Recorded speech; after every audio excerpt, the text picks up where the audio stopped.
Ya, a ver, vamos por el segundo intento. A ver, vamos. Ya, creo que sí, a ver, vamos a ver. Sí, está transmitiendo en vivo, dice acá. Perfecto. Muy bien.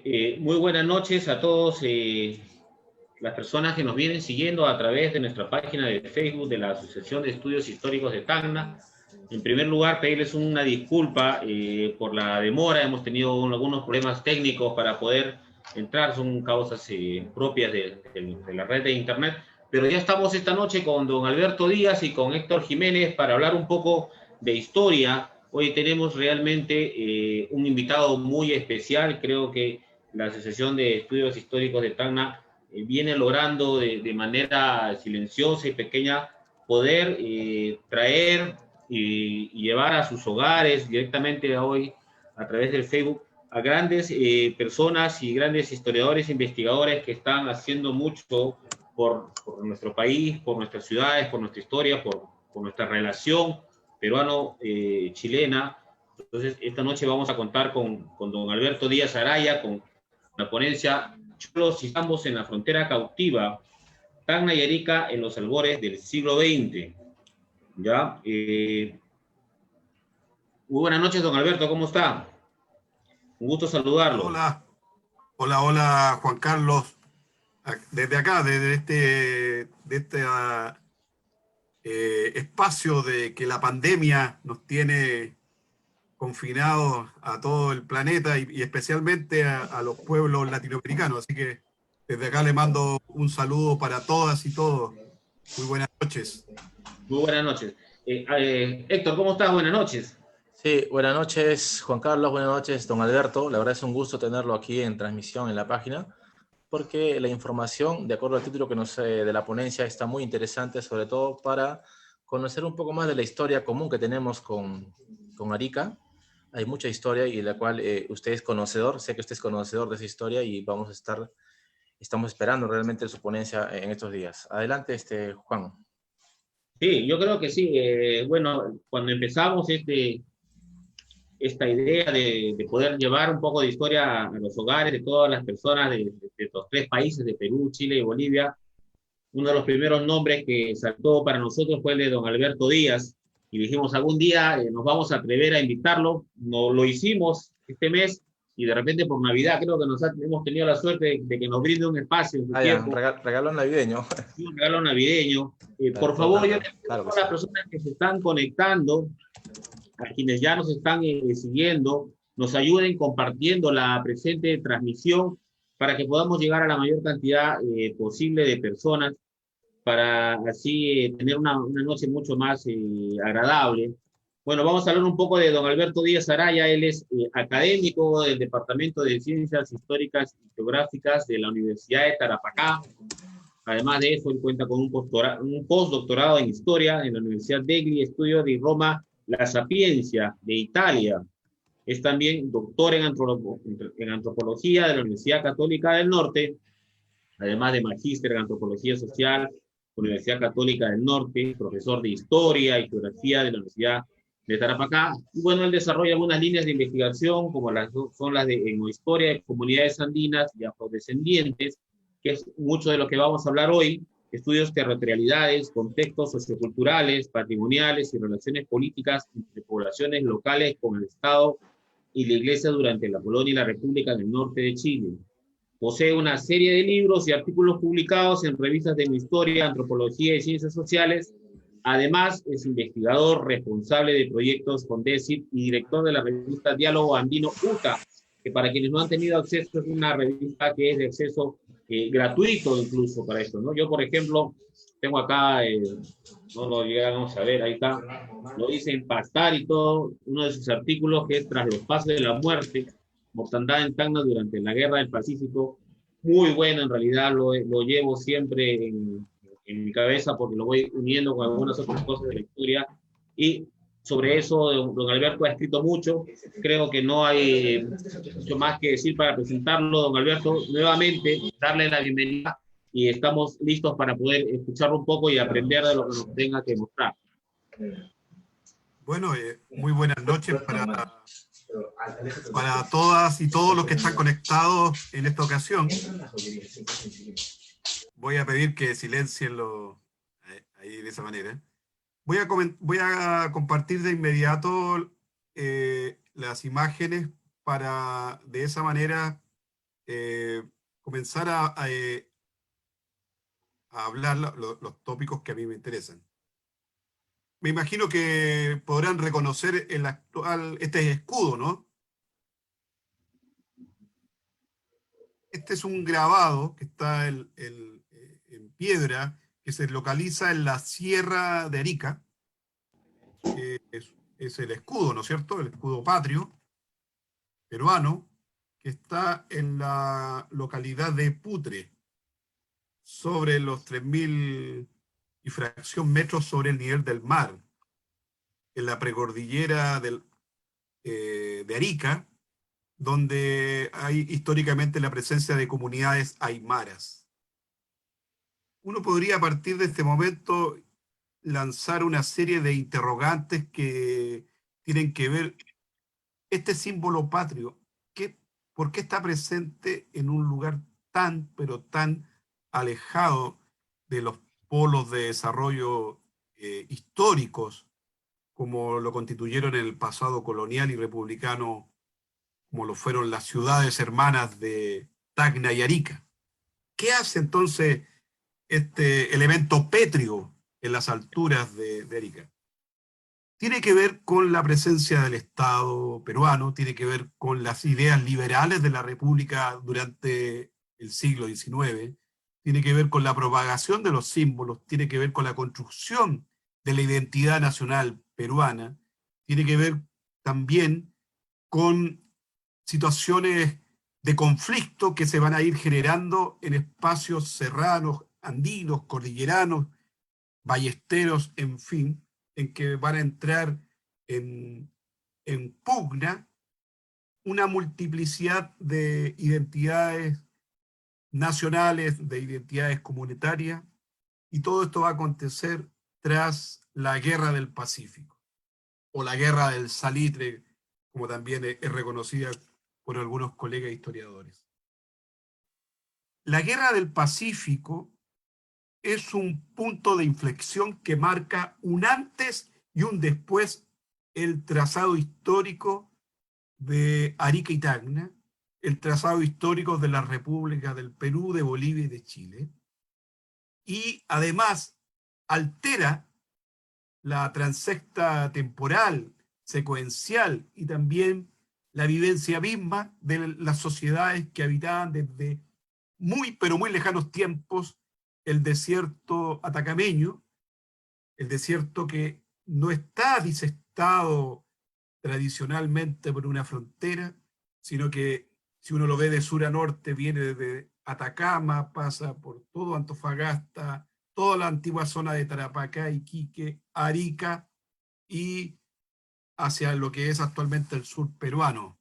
Esa es una misma unidad geográfica, una misma entidad geomorfológica en la cual quienes están aquí o allá de la frontera habitamos un paisaje también de desierto. Paisajes andinos, paisajes serranos, paisajes de pampa, desiertos y costas. Bueno, sin lugar a dudas, y son los tópicos que aquí me interesan relevar, es que acá hay una historia profunda que nos va a vincular a Arica con Tacna y con Tarapacá, porque tal como vemos en este mapa ampliamente difundido de la segunda mitad del siglo XIX, la antigua provincia de Moquegua, ¿no es cierto? Perdón, era el lugar en el cual, en términos territoriales, estábamos bajo la bandera peruana, administrado desde su capital. Y en toda esta vasta región, no solamente habían elementos de características geográficas, sino que había una historia que las vinculaba.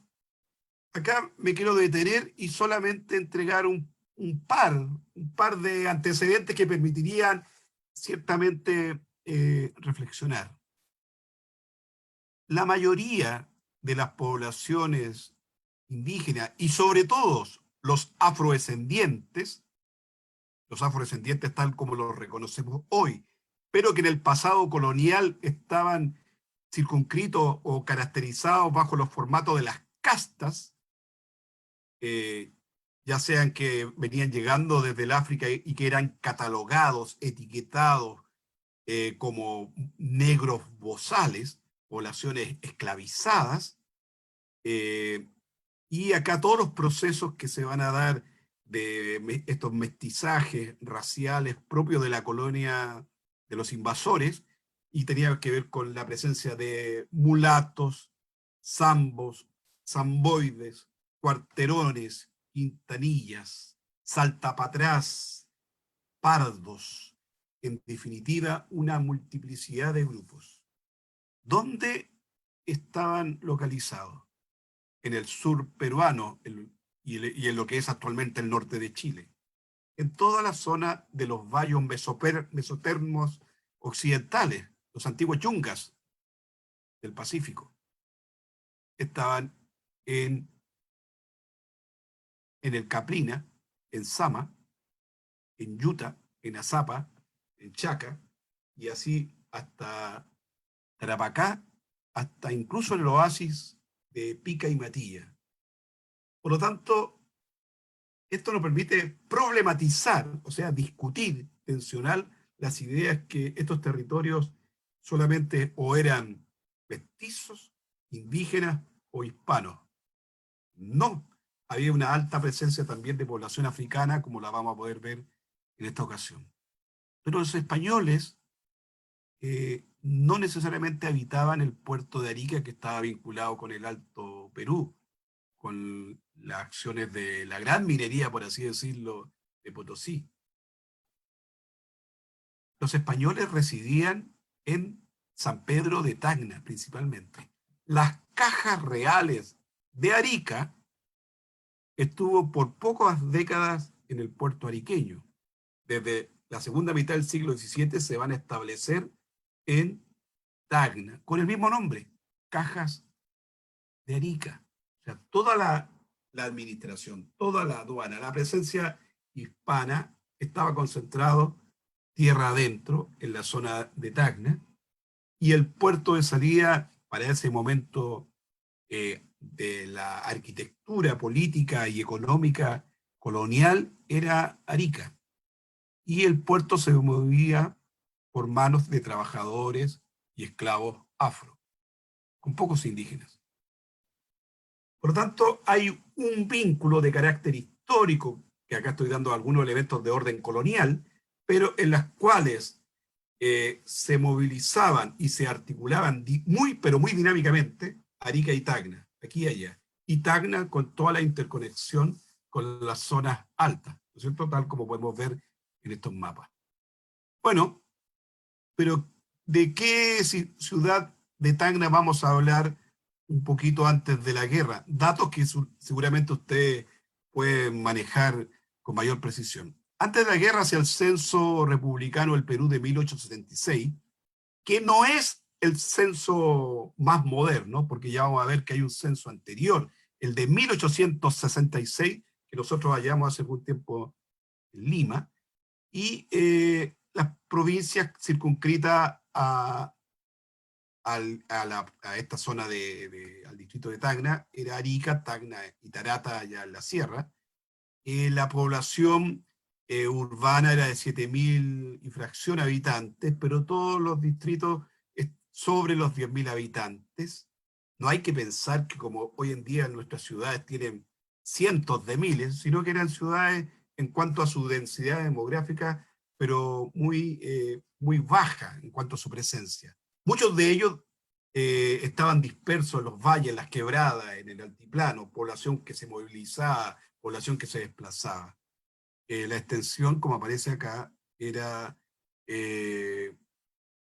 no mayor a un ancho de 800 metros, tenía, de acuerdo a las crónicas de fin del siglo XIX, tenía comercio, un hospital, un teatro pequeño, varias plazas, también una alameda y una iglesia. Lugares que ustedes deben manejar mucha más información.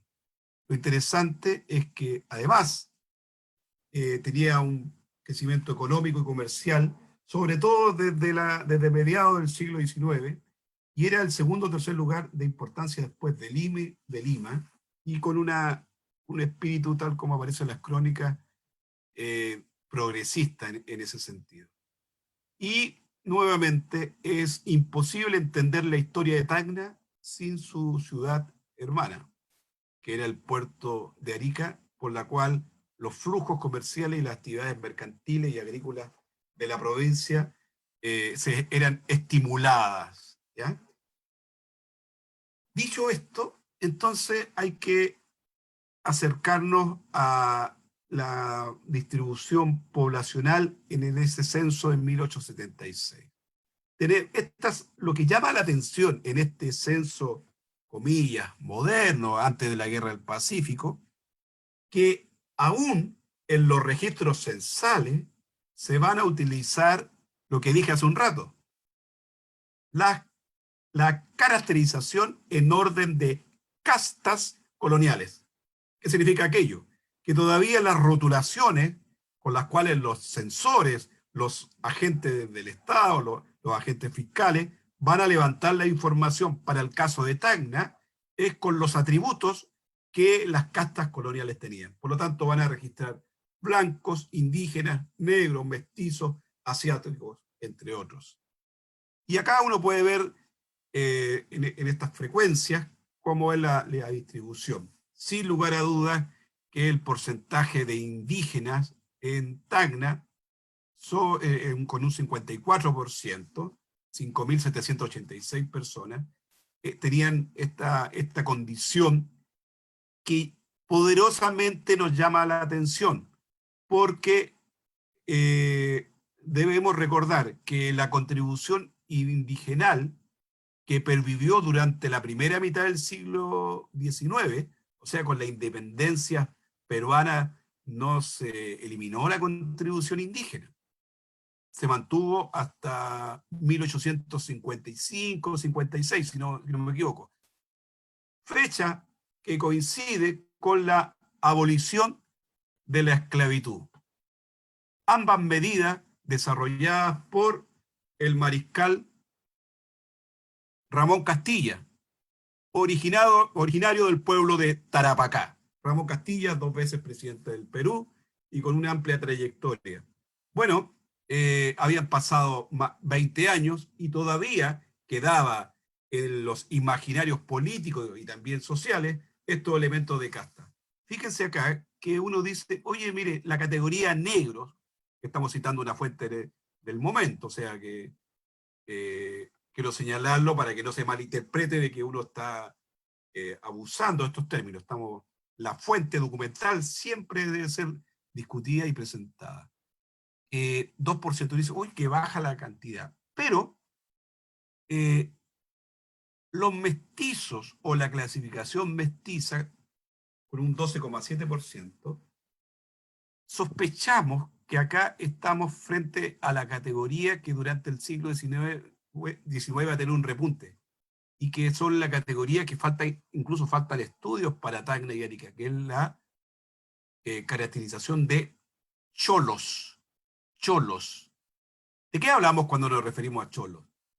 ¿Son migrantes de la sierra asentados en las periferias de la urbe limeña o en otras ciudades? ¿Son mestizos, zambos? Recuerda que el zambo es el vínculo entre un indígena, un indio y una negra. ¿Son zambos, zamboides? Si es así, la población de afros se amplifica. Hemos estudiado los datos censales con nombre y apellido para armar genealogías que nos permiten acercarnos a un panorama social, genealógico, que es ciertamente muy, pero muy complejo. No es necesariamente el vínculo o la mezcla, como se decía en la época, entre blanco e indio.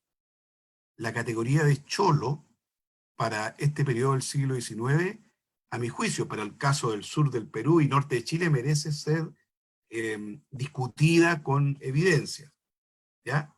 Porque van a haber elementos indígenas, pero también elementos afro. ¿Qué otros antecedentes tenemos para este periodo? Fíjese, este es el mismo pueblo de Putre, en la sierra de Arica, en los albores a fines del siglo XIX, con el emblema patrio del Perú. La bandera peruana flameando en Putre, en una comunidad aymara, en la sierra, sobre los 3.000 metros del mar, sobre el nivel del mar, eso, perdón. ¿Qué otros antecedentes tenemos para ir armando la fisonomía de las poblaciones a las cuales nos queremos remitir? Hace algún tiempo publicamos el censo de 1866 para Arica, para los valles, para las precordilleras, también para Iquique y Tarapacá. Y hallamos también el censo de los Altos de Tacna de 1866. No hemos podido localizar el del cercado de Tacna, el de la ciudad. Pero lo particular de este censo es que no solamente entrega las cifras, tal como las podemos ver en estos cuadros, cifras que las podemos analizar bajo cierta óptica estadística, utilizando frecuencias, trabajando con diferentes bases de datos, en fin. Lo concreto es que rápidamente ustedes pueden reconocer las localidades. Estas están en este censo inédito de 1866. Candaraves y su sustancia, Cairán, Camilica, o Camilaca debe ser, y Calacala, Guanaura, Uribaya, entre otras. Y acá tenemos los datos poblacionales. Fíjense que uno puede hacer la diferencia entre hombres y mujeres, y siempre, en este caso, las mujeres casi duplican a la cantidad de hombres en una situación laboral. Esto son comunidades serranas, ¿no es cierto?, de los altos de Tacna, y uno puede pensar que mucha de la población masculina fue censada en otros lugares donde desarrollaban labores productivas, agrícolas o en los minerales. O sea que hay un desplazamiento de los hombres en estado de laboral, que están en diferentes lugares de la región de Tacna. Esa es una hipótesis que hay que hipótesis de trabajo, por lo tanto hay que revisarla, pero te permite acercarte a estos indicadores. Los menores son muy altos, los mayores, la tercera edad, como diríamos en la actualidad, son ínfimos, pero esto te permite reconocer es que hay pueblos serranos donde la presencia femenina es, sin lugar a dudas, muy, pero muy importante en cuanto a su densidad de orden demográfica. Por lo tanto, eso nos permite replantear de cómo las comunidades se han constituido o reconstituido en momentos de tránsito laboral, en momentos de industrialización, en momentos en que los mercados regionales se van amplificando, en momentos en que hay una diversidad de labores, de trabajos, y en cual la demanda laboral por grupos etarios masculinos en condición de asumir ciertas responsabilidades, y lo que va a significar salarios, y el salario va a ir cambiando las economías también comunitarias, aldeanas o andinas, en fin. Esas y otras más interrogantes y contextos, yo creo que a mi juicio nos permite debatir de que comunidades aisladas que se mantuvieron prácticamente inmaculadas durante la época colonial sin sufrir alteraciones, son hipótesis de los años 60, 70 que a mi juicio, desde una perspectiva etnohistórica, hay que remecer y discutir, problematizar. Fíjense que acá hay un dato para Camilaca de la distribución de la población, solamente en Camilaca, y ahí están los años. En Camilaca también de qué lugares eran, por ejemplo, el 72% de la población eran nacidos en el mismo lugar, pero había gente de Torata, o Tarata, de decir, ¿no? casi no tenía porcentaje, de Bolivia, de Pampacoyo, Juli, Candarave, en fin, son como, podríamos decir, comunidades cerradas, endogámicas, tal vez. La ocupación era el 54% eran agricultores, habían trabajadores, arrieros, costureros, y sin datos de tener sido población infante, tal vez. Y uno dice, bueno, ¿dónde está la magia de esto? Es que nosotros tenemos las bases de datos para el caso de Camilaca de 1866, todas con nombre y apellido. Este es solamente un ejemplo, con las edades, con los nombres. Tenemos completa esta base de datos, por si algún colega en Tacna o los alrededores quiere analizarlo. Esta es una oportunidad de investigación que acá abro la oferta, digamos, para quienes quieran visualizar. Como yo sé que ustedes están, también tienen cierta sintonía con los temas de la guerra, estamos junto a los colegas Felipe Casanova y Daniel Castillo analizando las tropas peruanas y bolivianas, y nos estamos encontrando que muchos de los soldados eran indígenas y afros para la guerra del Pacífico. ¿De qué comunidad eran? ¿A qué actividades desarrollaban? ¿Cuáles eran sus familias? ¿Cuáles eran sus nexos, sus redes, sus actividades productivas? En fin, o venían los ejércitos desde Lima. ¿Cuál fue el focus o cuál fue la incidencia de la población regional durante la guerra? Los indígenas, los mestizos, los cholos, los zambos. ¿Cuál es el nivel de compromiso con la lealtad y con la identidad nacional? Son preguntas son muchas más preguntas que hay que formular, pero los datos están uno a uno y tenemos estas bases de datos que nos permiten a nosotros amplificar solamente la discusión historiográfica. ¿Ya? Acá está el caso de Titicaca.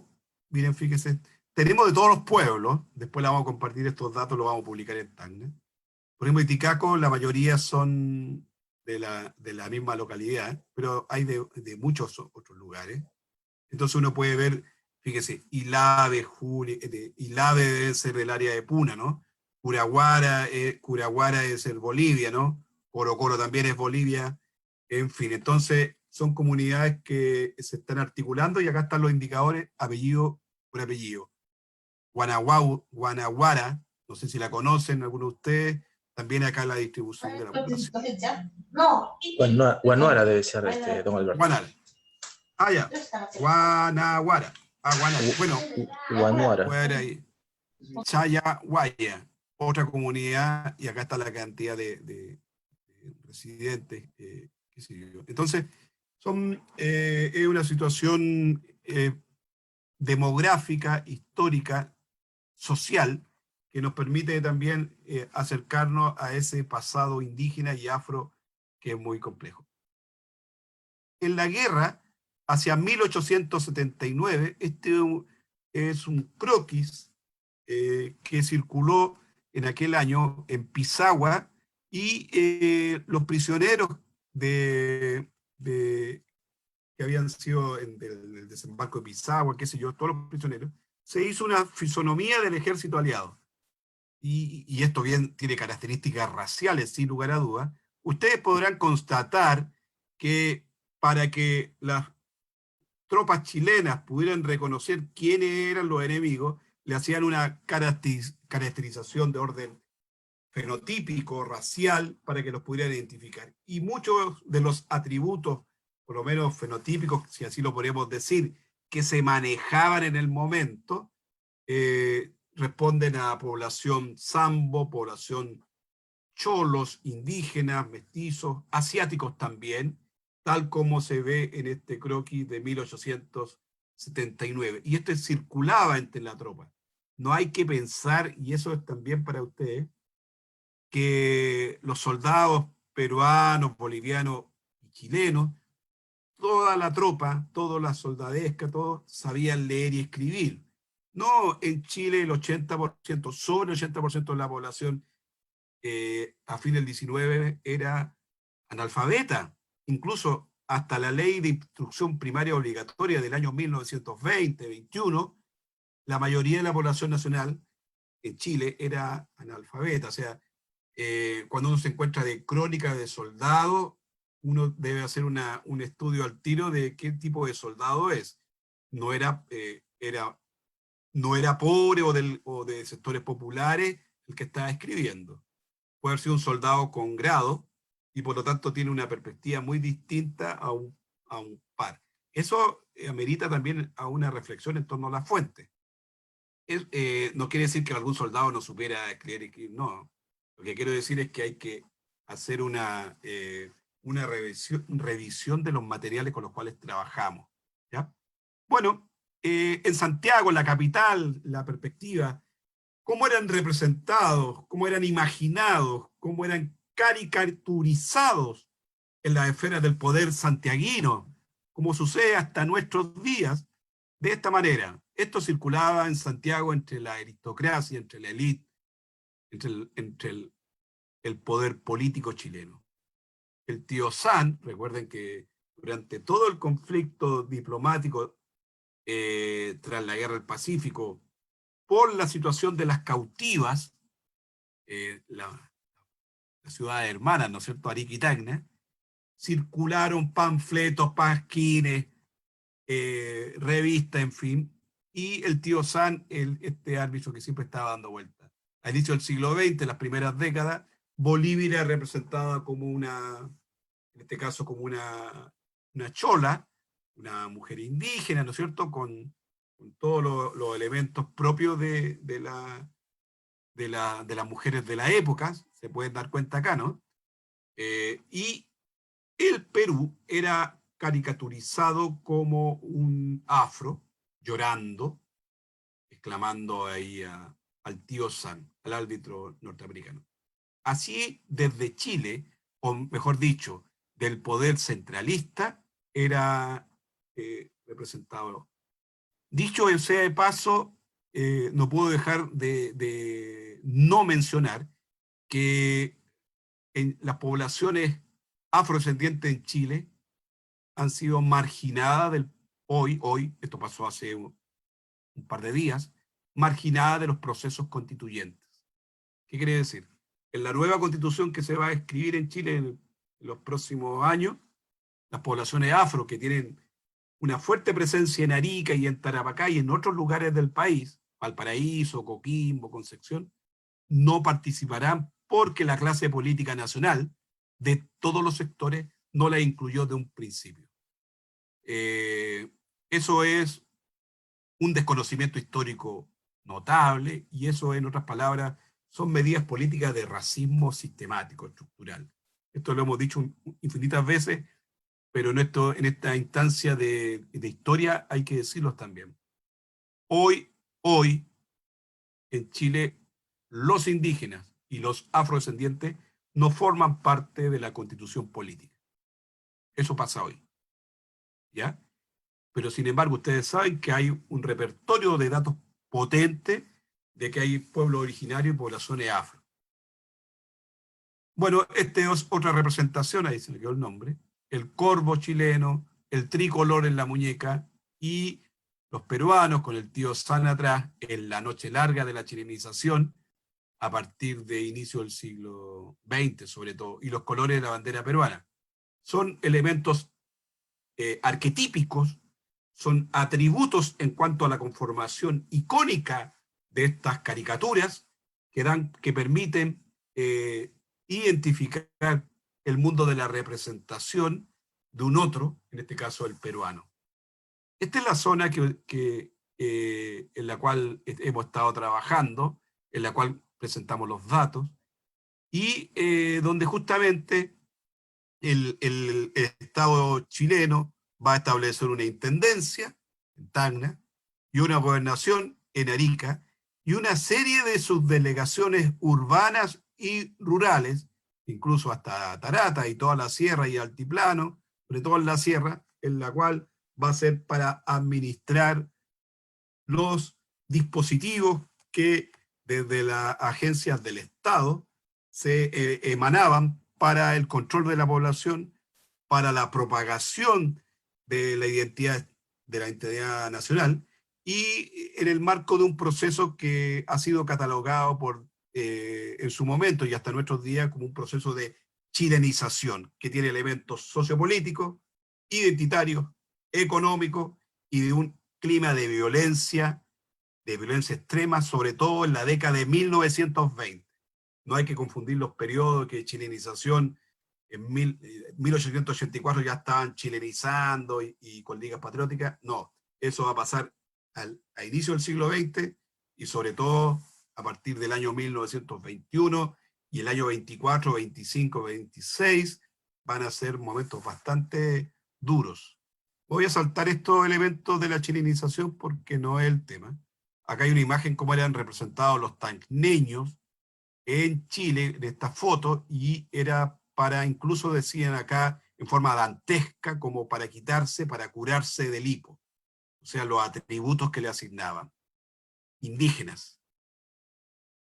Acá, esta es mujeres indígenas que los indiecitos que sonríen porque no conocen otra vida, creen que el mundo es así, tan malo. Son elementos que circulaban en la prensa sarcásticos.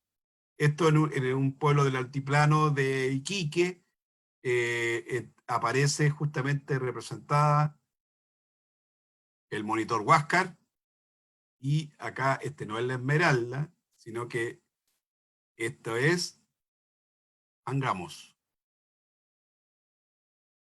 Punta de Angamos, ¿no es cierto? Que ahí fue capturado el monitor.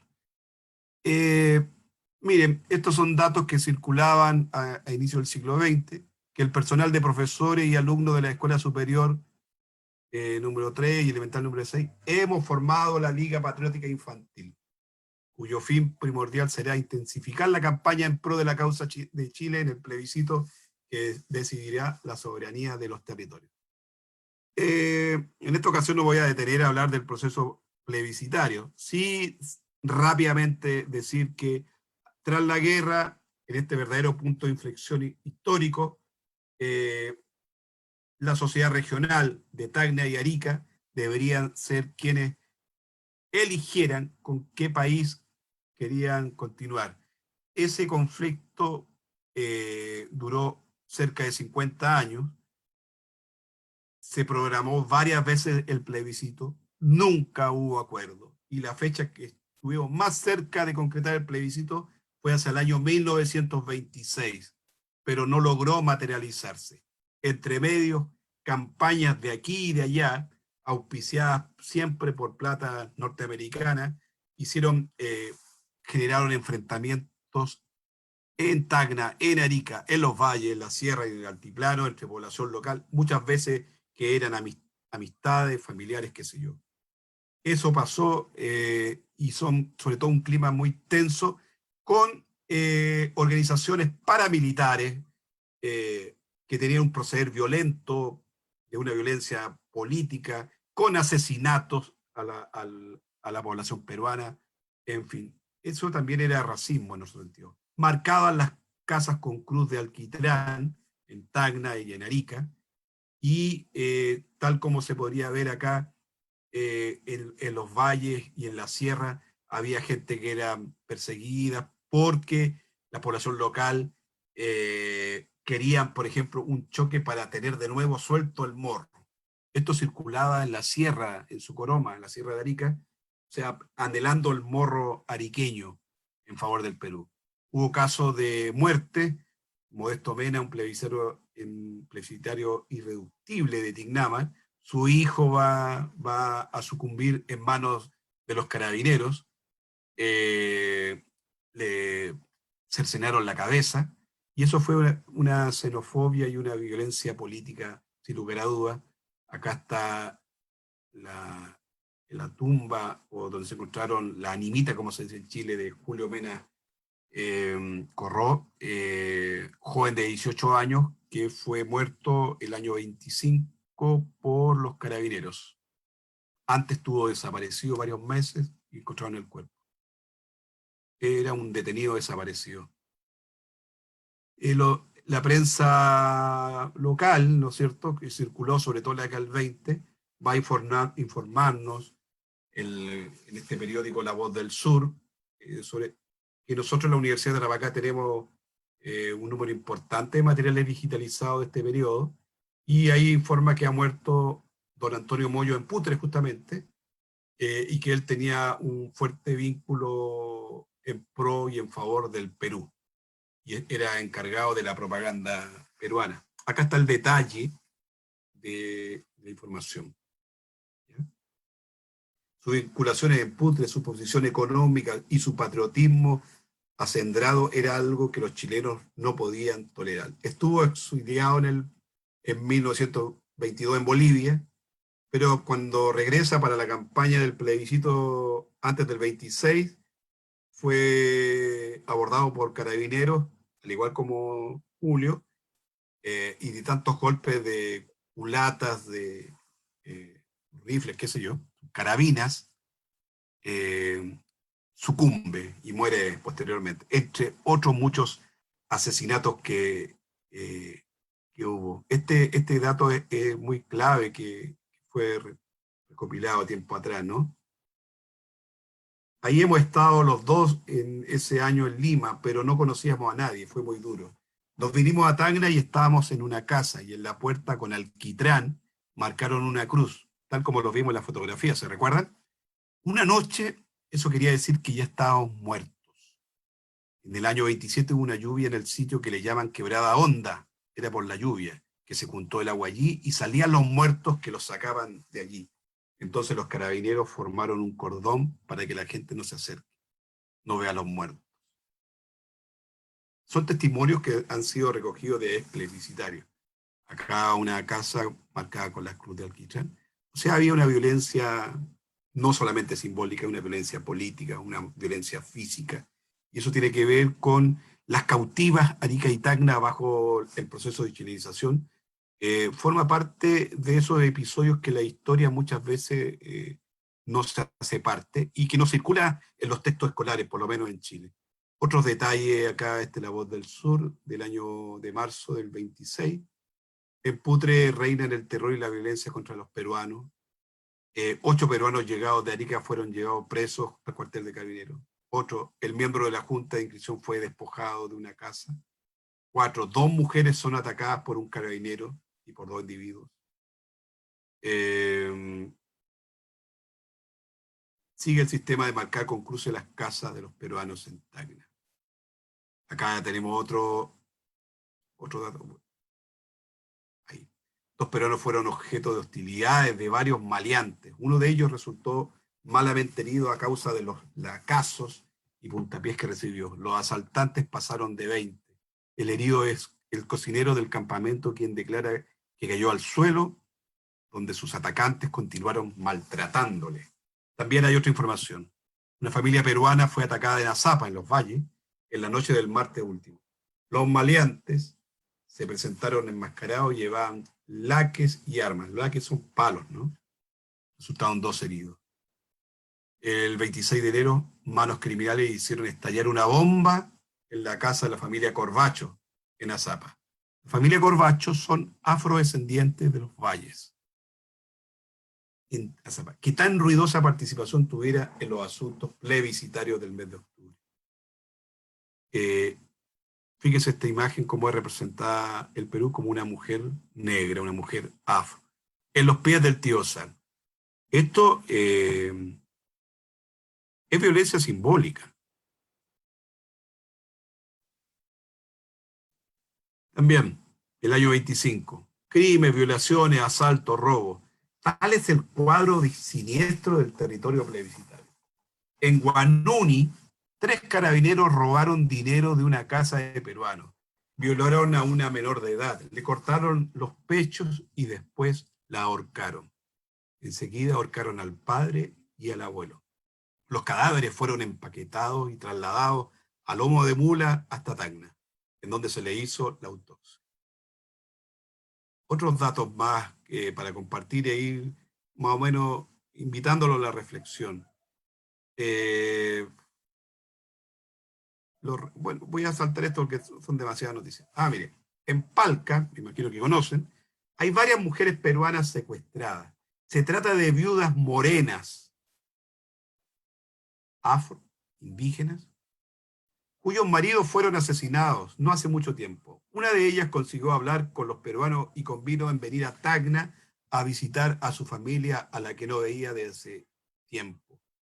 Actitud de los carabineros, en el camino alcanzan a nuestra compatriota y sus acompañantes y la vuelven a llevar a Palca. Documento que firmó el sargento. ¿Ya? Testimonio de, para ir cerrando, testimonio de Julia Portales, viuda de Ruedas, denuncia violaciones de mujeres tacneñas de familias peruanas. Tenían que disfrazarse de varones para evitar ser violadas. Yo lo voy a saltar. Don Alberto. Estamos terminando acá y Sí. fíjate que en la escuela... Sí. Don Alberto, la imagen está detenida en La Voz del Sur número 164. ¿Sí? Ahí. Sí, ahí en La Voz del Sur 164, ahí se detuvo. No, ya no siguió compartiendo más.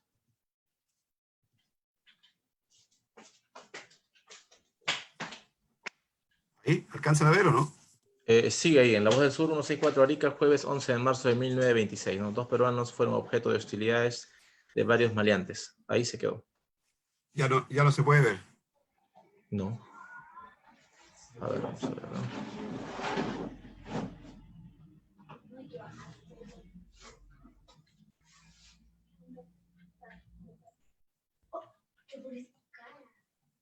Sí, se quedó ahí. A ver. ¿Ahora? Ahora sí, el 26 de enero, correcto, sí, estamos avanzando. Ahora está el tío Sam cargando a una mujer afro. Ah, sí, bueno, le había comentado estos otros datos que tengo yo por acá. ¿Alcanzan a ver o no? Ahora sí, don Alberto, está bien, gracias. Bueno, el dato de las mujeres peruanas de Palca que habían sido secuestradas. Viudas morenas. ¿Serán indígenas? ¿Serán afro? La información del periódico. Bueno, estamos ante una violencia política. ¿Sobre quién? Peruanos. El color de la piel te delataba que eras peruano. El color de la piel te significaba que tú eras cholo o sambo. Son actitudes racistas que estaban operando a través de estos agentes fiscales o agentes chilenizadores. ¿Se alcanza a ver ahora o no? Termino con esto, algo que mostré la otra vez. En las escuelas chilenas, ¿qué estaban enseñando? Campaña infantil. Los héroes de la Concepción. Desde pequeño, desde la escuela, el proceso de chilenización llegaba a las conciencias de los niños y niñas y a partir de la regeneración de la población originaria se fue transformando también los espíritus y las lealtades nacionales. ¿Para qué? Para dejar de ser, de pertenecer y de mantener la identidad de sus padres, de sus abuelas y abuelos. Muchas familias, muchos niños y niñas dejaron de ser peruanos por la fuerza, por el sentimiento que aprendieron, el sentimiento patrio que aprendieron en las escuelas chilenizadoras. Cuando se levanta la frontera entre las cautivas de Tacna y Arica, muchas familias van a quedar divididas.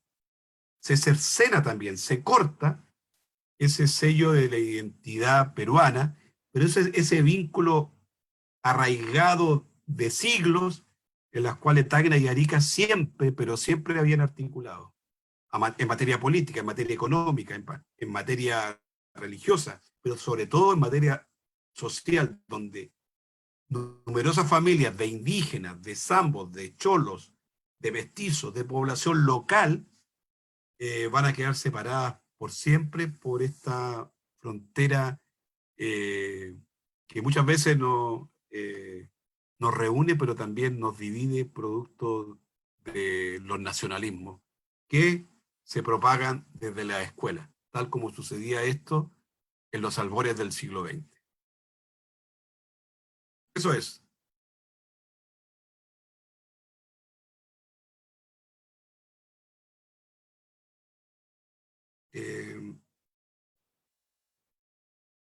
Voy a... ya.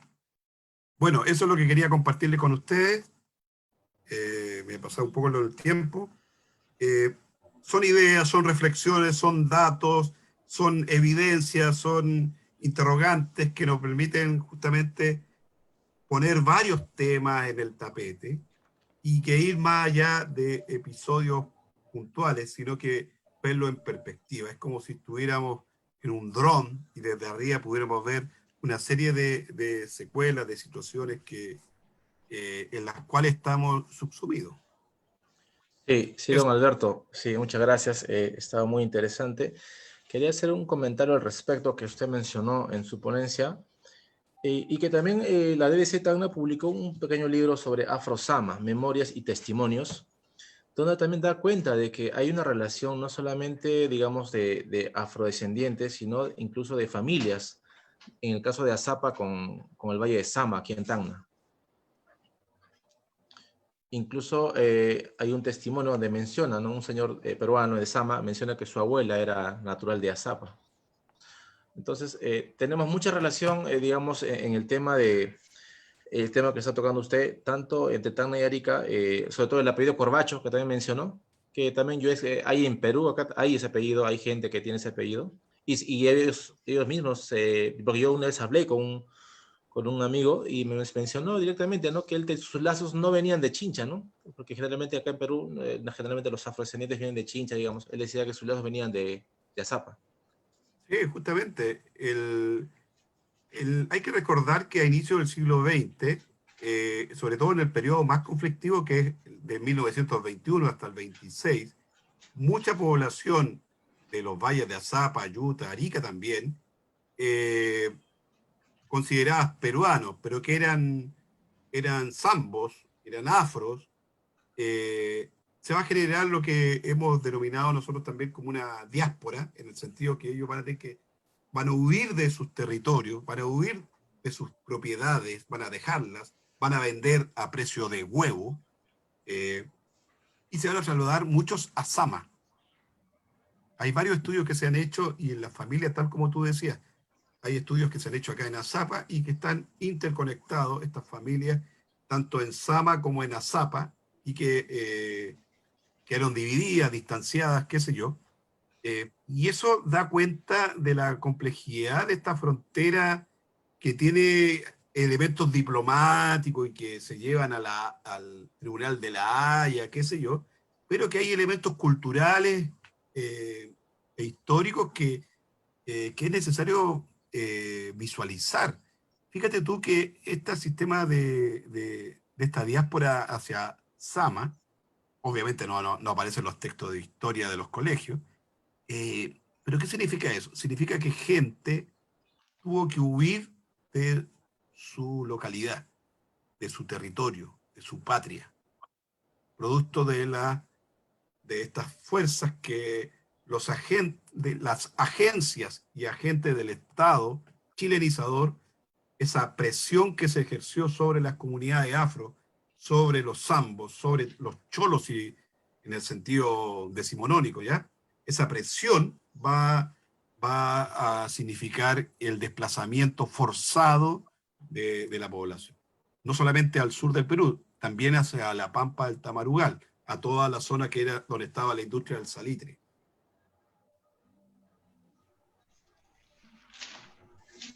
Sí. Muy bien, realmente ha sido interesante los datos que usted nos ha aportado, don Alberto. Creo que muchos de los que han estado siguiendo la transmisión de esta noche se han quedado un poco sorprendidos también por los datos del censo, pues, que usted ha presentado, tanto del año 76,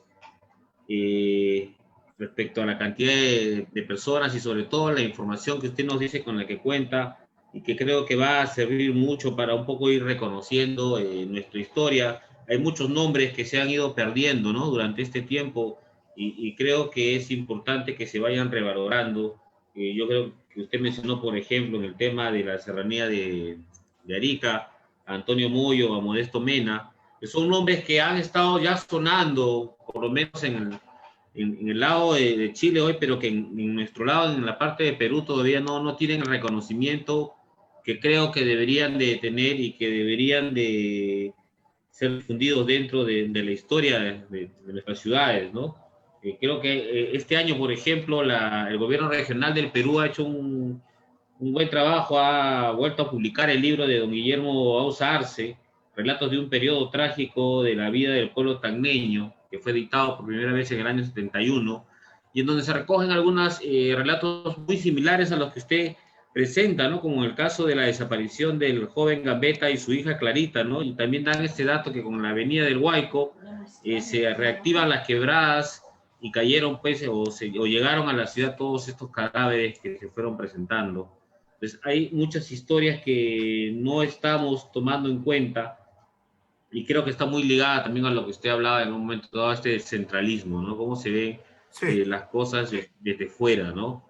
Cuánto implicó ver a Tacna y Arica desde Santiago, ¿no? Cómo se miraba a Tacna y Arica de Santiago como una inversión, como una mala inversión, como algo que nunca debió ser tomado, como un tema de, recuerdo que incluso de un salvajismo, una forma es imposible nacionalizar o enseñarles a estas personas, ¿no? Incluso a los que habían ya nacido dentro de la administración chilena les decían, oye, pero tú, ¿por qué vas a votar por Perú si tú eres chileno, tú has nacido bajo nuestra administración? Nosotros te estamos dando escuela, te estamos dando salud, tienes todo, ¿por qué vas a votar por el Perú? Y la respuesta era muy sencilla, porque mis padres son peruanos y yo no puedo traicionar a mis padres, a mi tierra, ¿no? Y se mantenían bajo ese principio. Creo que ha sido, fue duro, fueron duros momentos para todos, pero fueron mucho más duros para aquellos que además de las características raciales que usted acaba de mencionar, no tenían más que el amor a la patria con el que se sostenían y se amarraban al terruño, ¿no? sí. Son varios temas. Primero, el de los censos. El censo del 76, digamos que ampliamente difundido en el Perú, pero el censo de 1866, 10 años antes, que yo presenté solamente acá un trozo, un fragmento, eh, lo tenemos, digamos, explorado desde toda la zona de lo alto de Tacna, eh, Arica, Los Valles, Tarapacá, Iquique, qué sé yo. Eh, Falta estudiar en la parte de Tacna, principalmente el cercado, como se decía en el momento. Pero ahí tú tienes esa Tacna, esa región surperuana profunda. Están con nombre y apellido, están sus antepasados y antepasadas. Mostré acá unos datos aislados, pero están las bases de datos, están en los programas para ser trabajados en Excel, en SPSS, en fin, para que se empiecen a estudiar no solamente las cantidades, sino a hilvanar, a tejer cuáles eran los vínculos que había. Lo otro es que quiero dar dos temas. Lo otro, aparte de estos datos de los censos, podemos mencionar que justamente los testimonios del proceso de ocupación y de chilenización son muy, pero muy relevantes, que es necesario ir indagando sobre aquello. Porque acá hay que hacer diferencia en términos de cómo históricamente enfrentar esto. La guerra son los años de guerra, digamos, entre el 79 al 81, pero sabemos que hubo conflicto hasta el 83, digamos, en esos 4 años, o 5 años, o 4, qué sé yo. Esa es una temporalidad para discutir, pero ustedes saben muy bien que la guerra no arranca el 79, sino que hay elementos anteriores. Y la guerra no termina con el Tratado de Ancón del año 83, ¿no es cierto? Sino que posterior. Pero otro momento es la chilenización, que no arranca con el Tratado de Ancón. Ojo, no es que el año 83, chilenización, no. Puede aparecer la palabra chilenización en algunos documentos, pero las acciones coercitivas, las acciones sociopolíticas, las acciones violentas, las organizaciones paramilitares, en fin, se van a dar en un periodo que nosotros hemos fijado en la década del 20, que son situaciones muy álgidas en ese periodo. ¿Hubo violencia antes? Sí. Pero ¿cuándo es que la chilenización se va a traslapar con un ambiente electoral? Cuando se juntan dispositivos políticos como la educación, el reclutamiento militar, en fin, con campañas electorales, se van a exacerbar los espíritus patrióticos por los bandos en torno al plebiscito. Entonces, habría que ver gradualmente los diferentes momentos que, si uno tuviera un gráfico, los podría marcar así, cuando son momentos críticos en nuestro devenir. Y lo otro es que en el texto que tú mostraste, Juan Carlos, que publicamos hace algún tiempo, tras los pasos de la muerte, en la batalla de Tacna, en el campo de la Alianza, ahí mostramos que hay que la población local, pero también la organización de las tropas y el contingente estaba compuesto por zambos, por indígenas, por serranos, en fin, había alta presencia de mujeres que estaban administrando y vendiendo comida, ¿no? En fin, es un panorama que te permite acercarte a una historia mucho más social de la guerra, con muchas enfermedades, estar acuartelados por cerca de un año, en condiciones insalubres muchas veces, con una mortandad tremenda por peste, por gripe, por cólera, en fin, va a significar que va a tener en parte tropas que estaban diezmadas desde antes, de antes del enfrentamiento en el campo de la Alianza. Gente que había padecido enfermedades, muchos que tú veías morir a tus hermanos, a tus tíos, y que eran soldados también. Ese peso estaba presente también. Y es gente local, es gente de Tacna, es gente de los valles, de la sierra. No todos los ejércitos venían de Lima, ojo con eso. Por eso yo creo que habían batallones, sin lugar a dudas, pero hay que prestarle atención a la participación de la población local. Quizá muchos de ustedes son descendientes de aquellos soldados, en fin. Entonces ahí hay que, es una invitación también a investigar, o sea, esto es una historia que la tenemos que construir más allá de las fronteras que nos dividen. Correcto, don Alberto. Tenía una consulta. También se comentó en la ponencia el tema de la actuación de otros grupos paramilitares. Hablamos de la Liga Chilena, Mazorquera, que en Tacna se le conocen algunos como mazorqueros. Claro. Se dice, bueno, yo me leí parte de lo que es del informe de Pershing y menciona, ellos tratan de identificar a estos grupos, pero siempre no se puede determinar objetivamente que fue organizado por el Estado chileno. O no es así, don Alberto. O sea, ¿es el Estado chileno el que estaba detrás de esto o es que efectivamente era algo, algo que salía de determinados grupos o netamente patriotismo chileno y era algo, como le digo, algo que salía de frente, no era organizado? ¿O es que realmente era organizado? O sea, partamos, Héctor, eran organizados, es lo primero. Organizados porque sabían a qué casa debían ir a marcar, identificaban a las familias, sabían en qué trabajaban los integrantes del grupo familiar, las redes políticas nacionalistas que poseían el bando peruano. O sea, hay una actividad de inteligencia. Ok. La policía de inteligencia en la actualidad. No eran, no pertenecían al Estado en cuanto a ser una entidad que formara parte de la estructura. Por eso se le han denominado como paramilitares, porque había ejercicio de las armas. Pero eran organizaciones civiles integradas por carabineros, militares, profesores, sacerdotes, niños, en fin, que bajo una lógica de una sociedad muy típica de la época, sus acciones tenían que ver con la difusión de los emblemas patrios, del espíritu nacional, del espíritu patriótico, la organización de desfiles, meeting, actos con autoridades políticas, en fin.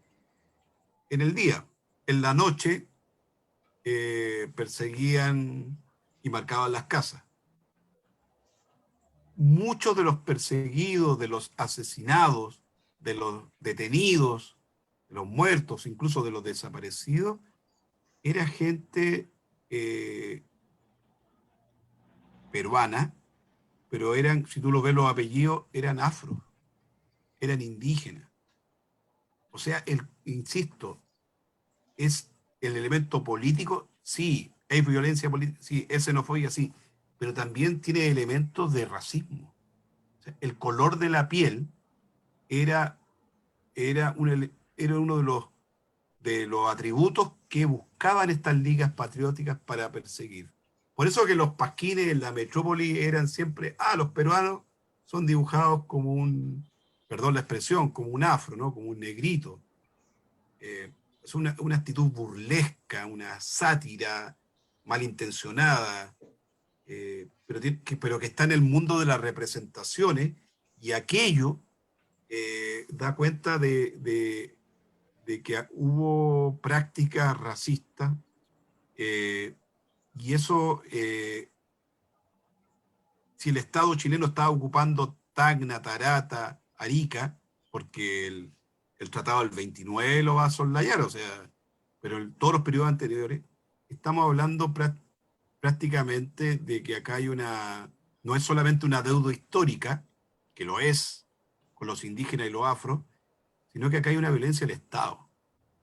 En palabras actuales, eso sería terrorismo de Estado, porque eran agentes fiscales. Está la evidencia, muchos carabineros, muchos militares estaban persiguiendo a la población de Tacna, a la población peruana. El Estado chileno estaba ocupando, estaba administrando soberanamente esos territorios. Por lo tanto, si hubo muertes, hay lo que hoy en día, en perspectiva, esto hay que verlo, es terrorismo de Estado. Y es terrorismo sobre población originaria. Muy bien, creo que son conclusiones bastante sinceras y sensatas, también, por supuesto, fuertes para nosotros, que siempre estamos un poco viviendo día con día sobre el recuerdo de estos hechos sucedidos. Que no quiero, antes de continuar, dejar de mencionar a quienes nos han estado siguiendo durante toda esta noche, a don Eduardo Oviedo Valenzuela, que nos saluda siempre desde Fuerte Arica, un abrazo para él, a Jaime Trujillo Núñez desde Lima, de la Asociación de la Creación Histórica de Lima, a don Claudio Concha Fernández, quien nos dice interesante investigación, y aunque se trate de ver fríamente la historia, no deja de ser doloroso saber por lo que pasaron nuestros compatriotas. Gracias por los esfuerzos de unir nuestros países. Creo que eso es lo importante. Hemos venido trabajando durante esos meses con tratar de que a través de la verdad podamos unirnos en realidad, saldando un poco las heridas y reconociendo las cosas como en estos momentos lo está haciendo don Alberto Díaz, ¿no? Anita Olivares, saludos desde Antofagasta, Chile, excelente tema de investigación. Aurelio Mamani nos dice, felicitaciones por este dato del censo del 66 que corresponde a Candarave. Hoy en estos pueblos pertenecen a la provincia de Candarave, que ahora tiene 6 distritos, Candarave, Cairani, Camilaca, Curibaya, Quilahuani y Guanuara. ¿no? En el censo aparecen los nombres de los pueblos de Cairani, Camilaque, Guanara y Calacala, dice. Ahora Cairani, Camilaque y Guanara son distritos de Candarave, y en el caso de Calacala es un centro poblado del distrito de Cairani. Muy interesante la aclaración que nos hace don Aurelio Mamani. Melchor Llosa, saludos cordiales. Pablo del Águila Sánchez también dice: el plebiscito no se dio justamente por la presión de grupos paramilitares chilenos, dice, ¿no? Los mazorqueros en hostilizar y amedrentar a la población peruana para que no votaran o votaran a favor de Chile.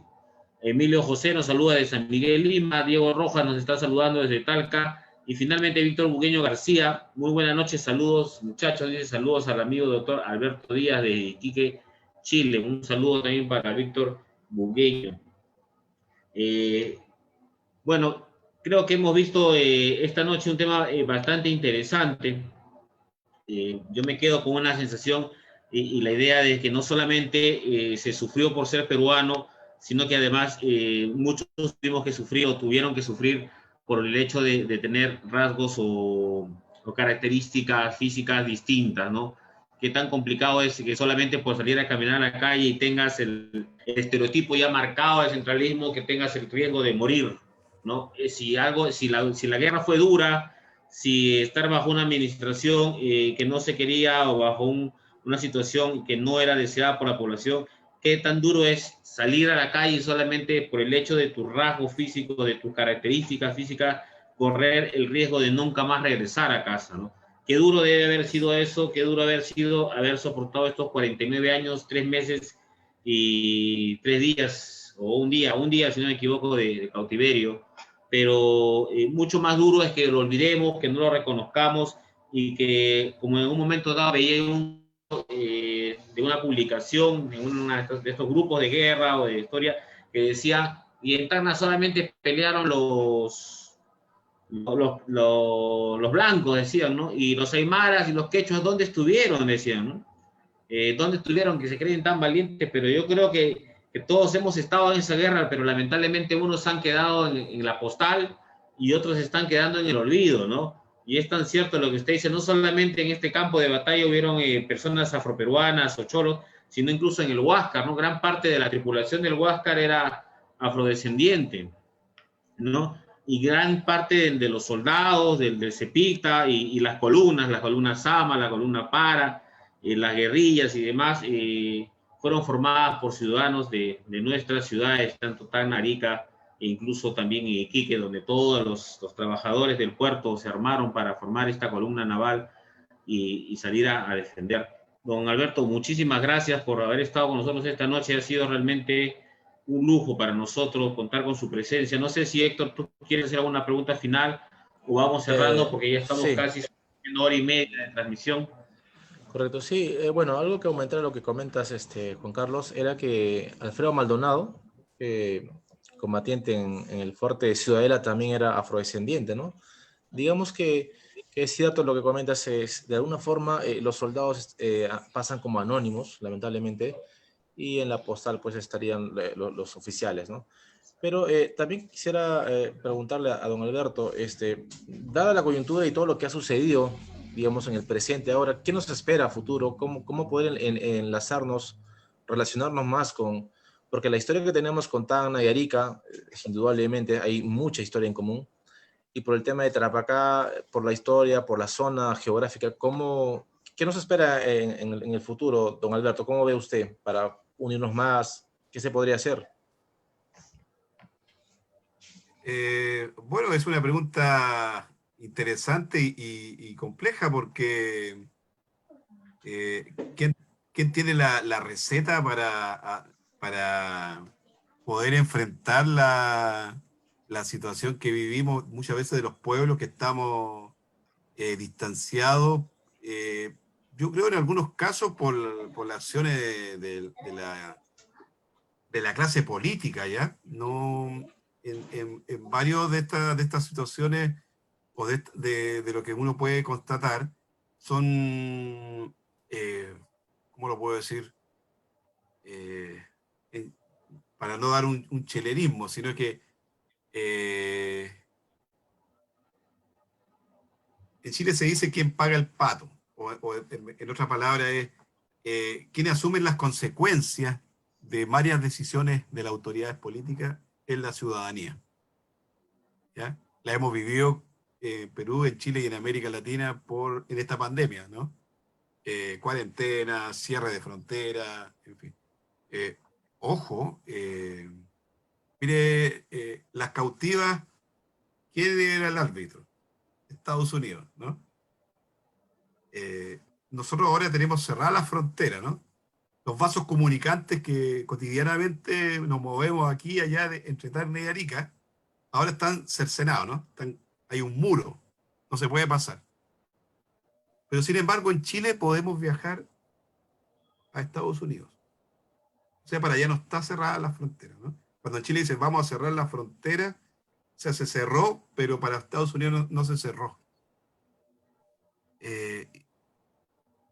No deja de llamar la atención. No sé si en el Perú qué aconteció. No es nada en contra de la sociedad norteamericana. Lo que quiero decir es que para algunos funciona y para otros no funciona. Mire, Arica y Tacna tienen una historia en común de largo aliento. Por lo tanto, las relaciones paradiplomáticas, estos vínculos cotidianos, esta sociabilidad permanente entre ambas ciudades y entre ambos pueblos, eso lo vivimos cotidianamente. O sea, el día que ahora cuando abran la frontera, yo voy a ir a Tacna a conocerlo a ustedes, a compartir y a mostrarles el censo de 1866 para que podamos publicarlo para toda la gente de lo alto de Tacna y en facimilar que lo puedan descargar en PDF desde internet, abierto para toda la comunidad. Y eso lo vamos a hacer porque constantemente la gente de Arica vamos a Tacna y la gente de Tacna viene de Iquique, incluso llegan hasta la gran ciudad de Iquique, de donde soy yo. Entonces, cuando las autoridades centralistas en Lima o en Santiago levantan una disputa, eso es como los tsunamis, rebota, llega a las costas nuestras de nuestras ciudades. Yo lo que creo es que tenemos que ir construyendo historias en común, historias de la guerra del Pacífico, historias de la chilenización, historia colonial en la cual estamos unidos, y entre todos, con datos, con fuentes, en fin, ir compartiendo diferentes perspectivas que van a, sin lugar a dudas, van a permitir amplificar las formas en las cuales estamos acercándonos a un pasado del cual obviamente nadie puede arrogarse que tiene la verdad absoluta. No, son procesos de análisis y de discusión y de debate y de nuevas fuentes y de interrogantes y de estrategias de orden metodológica que hay que construir de manera colectiva. Así que el censo de 1866 para los altos de Tacna, nos vamos a juntar para analizarlo y publicarlo para toda la comunidad que está conectada en esta ocasión. Muy bien, perfecto, don Alberto. Yo me ponía a pensar un poco en lo que usted decía, ¿no? Y recordaba que a veces cuando nos toca a nosotros los tacneños ir a Lima, siempre que te preguntan, ¿tú de dónde eres? De Tacna, ¿no? Te dicen, ya, ¿cuándo vamos a hacer la guerra? ¿Cuándo vamos a pelear otra vez? Le digo, no, vayan a pelear ustedes. Acá nosotros en Tacna vivimos tranquilos con los chilenos, ¿no? Hay mucha diferencia, ¿no? Y en Lima todavía hay bastante odio hacia nuestros vecinos del sur, pero aquí en Tacna y en Arica nosotros nos hemos acostumbrado, ¿no? Tanto así que hoy en día se puede decir que si la guerra nos separó, la comida, el comercio, la fiesta, la alegría nos ha unido cada vez más, ¿no? Vemos a los tacneños que van a las fiestas, al Carnaval del Sol en Arica, y los chilenos vienen constantemente incluso a celebrar el 14 de septiembre aquí a Tacna. Entonces, estamos unidos por una frontera y creo que las cosas han cambiado bastante. Agradecerle nuevamente, don Alberto. Al final, nuestros seguidores han comenzado a hacer preguntas. Creo que el tiempo nos va a ganar. Don Hilo Mendoza dice... Un par de preguntas. Tenemos tiempo aún. A ver, Urma Enrique dice, ¿de qué zonas fueron traídos los chilenos para desplazar las familias peruanas de Tacna y Arica? Y luego, Emilio José nos dice, ¿podría dar alguna información sobre los afroariqueños, alguna ley de protección de esa minoría, que conservan en la actualidad algunas fiestas, culturas, arte, música religiosa en Arica? Gracias, dice, ¿no? Ya. Rápidamente, mira, la ley de colonización de Tacna es de 1910 aproximadamente, y venían de la zona de lo que es actualmente el norte chico y la zona central, principalmente de Chile, de Illapel al sur. Y ellos van a ocupar lo que se llamó la colonización de Tacna. Llegaron principalmente al área de lo que es el perímetro o la parte periurbana de Tacna. ¿Por qué? La colonización tiene que ver con, ojo, con un detalle. El plebiscito, por lo menos durante el siglo XX, la condición que en la fórmula electoral, tanto en el Perú como en Chile, era que los votantes debían saber leer y escribir. Pero como dije que para el caso chileno, sobre el 80% de la población, incluso más, eran analfabetas, eso significaba que no todos podían votar en el plebiscito. Entonces hubo un acuerdo de que, si bien no podían saber leer y escribir, pero si tenían el título de propiedad en Tacna o en Arica o en los valles, el hecho de tener propiedad te permitía ser elector. Entonces mucha población local, pero también estos que traían del norte chico, a través de los procesos de colonización, eran votos, en este caso para los chilenos. O sea, no sabían leer, eran alfabetos, pero tenías tierras, podías votar. Y pasó también para muchos indígenas en la sierra, que también no del todo instruidos en la lectoescritura, pero el hecho de ser propietario les permitía participar, en teoría, en el plebiscito. Sabemos que aquello no aconteció, pero son los laberintos en los cuales nos acercamos a esta historia.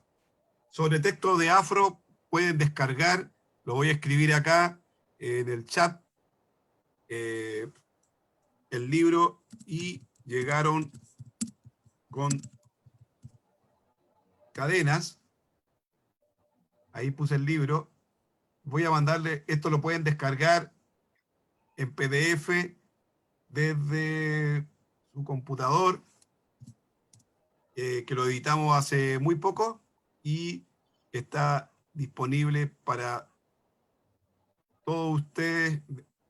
Ahí va el link, 2019 la edición en PDF, y están todos los antecedentes históricos coloniales, republicanos, peruanos, censos con nombre y apellido. Son más de 400 páginas y pueden descargar el libro Y llegaron con cadena, que publiqué hace muy poco. Lo comparto para ustedes, para que... Hay muchos más materiales, pero es lo que puedo compartir en este momento con rapidez. Por lo tanto, ¿hay información de los afro-chilenos? Sí hay. Hoy día en Chile no participan del proceso para la nueva constitución, es porque hay materias políticas que en Chile por lo menos no están resueltas ni con los pueblos originarios, tampoco con el pueblo tribal afrodescendiente, materias que estamos en deuda totalmente como sociedad. Muy bien, don Alberto. Felicitarlos nuevamente por el trabajo tan importante que vienen ustedes realizando conjuntamente con sus colegas en la Universidad de Tarapacá. Creo que nos han sacado una ventaja en ese sentido dentro de la investigación de nuestra historia, pero creo que también nosotros sentimos que esa investigación es parte de Tacna, y por eso nos sentimos muy contentos por lo que vienen ustedes haciendo. Agradecerle una vez más su presencia. En realidad, como le decía a Héctor, en algún momento dado, cuando creamos esto, no pensamos que podríamos llegar a tener tan buenos expositores como usted, como Gustavo Rodríguez, que lamentablemente ya no nos acompaña, pero que también tuvo la misma facilidad para acercarnos, seguirnos en su casa y su tiempo para estar con nosotros. Muchas gracias por haber estado con nosotros. Esperamos tenerlo más adelante con nosotros nuevamente. Nos hemos llegado a conversación para mantenernos. Y nada más, no queremos quitarle más su tiempo. Muchas gracias. Una sola cosa, don Isro Lindo nos dice: quisiera saber de los tanaqueños que se fueron a Lima. Yo ahí sí recomendaría un libro, El Dios Cautivo, de Sergio González Miranda. Creo que leyendo este libro tenemos claro todo lo que pasó. Hay mucho material de Alberto Díaz Google. Si ustedes se animan, pongan Alberto Díaz Araya en Google y van a encontrar toda la cantidad de investigaciones que ha realizado don Alberto. Creo que nos va a faltar tiempo para leerlo, siempre es importante. Yo creo que vamos a aprender mucho de lo que se está haciendo hoy por hoy para la historia de Arica y de Tacna. Muchas gracias, don Alberto, muchas gracias, Héctor, por acompañarnos esta noche con nosotros. Esto es todo, nos despedimos. Muy buenas noches con todos. Muy buenas noches y gracias por la invitación. Acá vamos a estar para compartir esta y otros comentarios y otros trabajos. ¿Ya? Un abrazo, cuídense. Un fuerte abrazo, cuídense.